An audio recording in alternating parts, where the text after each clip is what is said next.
दो न हो। आज गेरुआ साड़ी ला दो न हो, ए पिया कांवर सजा दो न हो। चलिए सुरहुआ साथे देव घर दुआरी, भोला त्रिपुरारी के पूजे दुनिया सारी। भोला त्रिपुरारी के पूजे दुनिया सारी।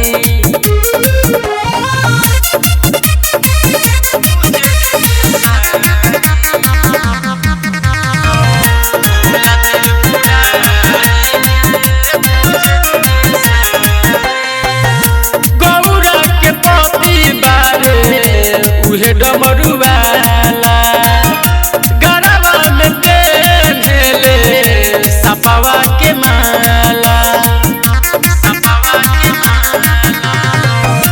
गौरा के पति बारे उहे डमरुआला, गरबा में पेन्हले सपावा के माला।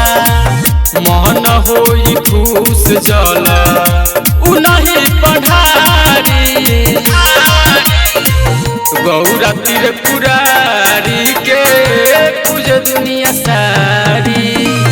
भोला त्रिपुरारी के पूजे दुनिया सारी।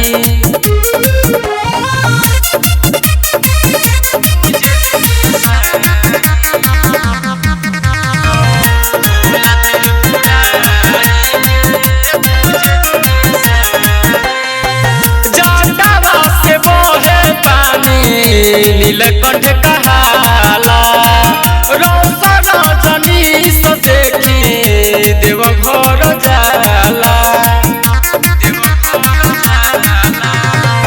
जाटावा से बहे पानी नीलकंठ कहाला रौसा रजनी से देखी देव घर जाला।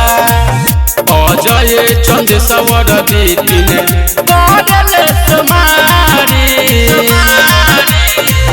भोला त्रिपुरारी के पूजे दुनिया सारी। भोला त्रिपुरारी के पूजे दुनिया सारी। तिरलो की रिकॉर्डिंग स्टूडियो छावड़ा दानो।